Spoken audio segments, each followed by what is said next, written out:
some V2 hardware yet, or?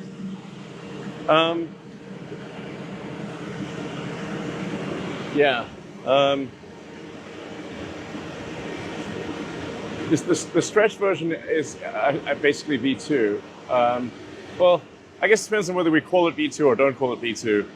The slightly stretched version is V2, ugly. So,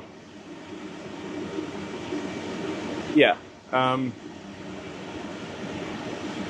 So you can see, what we have here is a Starship with, you've seen the heat shield side and the non-heat shield side. Yep.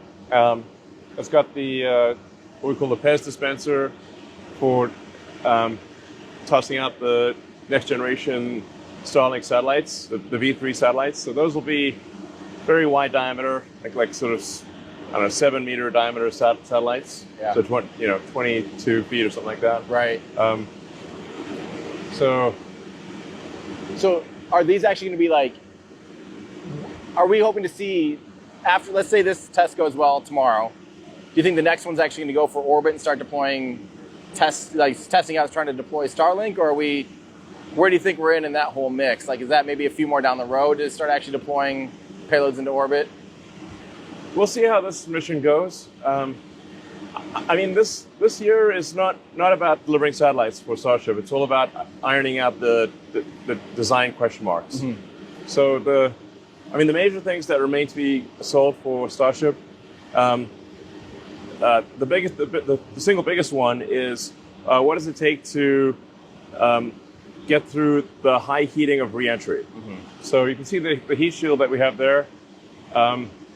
We have some, let's say that unsolved questions on the heat shield, a bunch of which we don't even know that they are questions, and some we're aware of because there have been challenges in the past, like with Space Shuttle, the sort of the hinge area and the hinge gap, and sealing that hinge gap and not having hot gas just go flowing super fast through the interface there. Yeah, at where the flap hinge is. Yep. Because if you get hot gas flowing through rapidly, that'll cook anything, including the tiles. So you've got a block. We've got a hot gas seal at the forward and rear flap hinge, and so one of the key questions is, does that seal work? Right. We think it'll work, but it may not work. Then there are some, questions of like how well do the tiles stay on? Right. There's a fundamental challenge here where the tiles are ceramic, so they're very brittle. They're like a coffee cup, right, or a dinner plate. Yeah. So you've got essentially a whole bunch of dinner plates stuck to a steel surface. The steel surface is getting cryogenically cold because of the propellants, so it's shrinking. Yeah.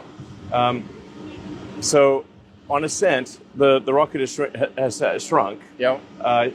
So you can't have the gaps in the tiles be too tight, mm-hmm. or they will just shatter against each other. Yeah. The gap will be too tight. Yep. Then when it's coming in for landing, the shuttle, you no longer have the cryogenic propellant in the main tanks, mm-hmm. and the tiles get very hot. Yep.